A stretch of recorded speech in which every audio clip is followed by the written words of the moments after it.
Nung una nga hindi ko alam kung ano to pero medyo init siya guys. Nagkaglamok.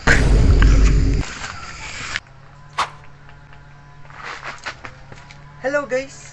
So, ngayong SEM, kaming mga 4 BSABE student ay may undergraduate seminar na kung saan magkakanda kami ng sarili naming seminar. And after searching for topics na pwede kong i-discuss for the seminar, may naisip na akong topic. Gusto niyo malaman? Siyempre, sasabihin ko mamaya para may aabangan kayo, di ba? This is Mark, and you're watching Itao's Abitech Vlog.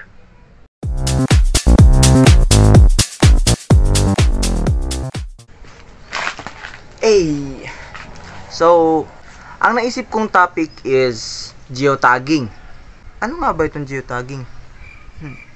Nung una nga hindi ko alam kung ano to pero after searching sa gulo-gulo or Google, geotagging is a technology pala that adds geographical information to various media such as photos and videos. This includes the latitude and longitude coordinates, the QR code, and the date.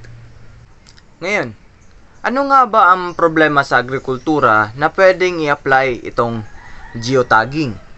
Well, ang naisip ko dyan ay tungkol sa crop monitoring. Mahirap naman talaga ang pag-monitor ng mga crops, lalo na sa ating mga farmers, especially pag ito ay manually na ginagawa.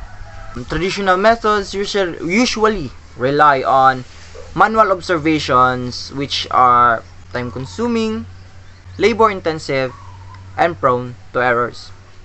But through the use of geotagging, it transforms the way on how we monitor crops. So here are some of the uses of geotagging in crop monitoring. First,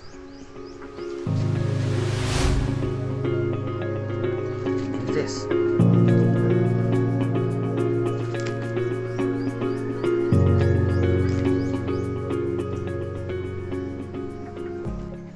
Ngayon, try natin mag-geotag ng mga locations using a geotagging app. Let's go! Medyo init siya guys.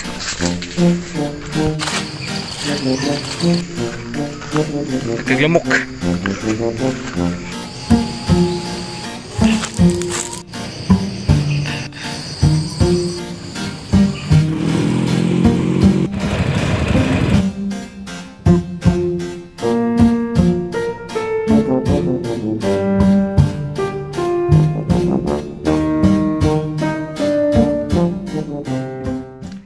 Geotagging provides farmers with precise, timely, and actionable data. This technology not only addresses the challenges in traditional monitoring, but also paves way for the sustainable and efficient agricultural practices. To know more about geotagging, you can join me and my group in a seminar for geotagging. Details will be at the end of this video.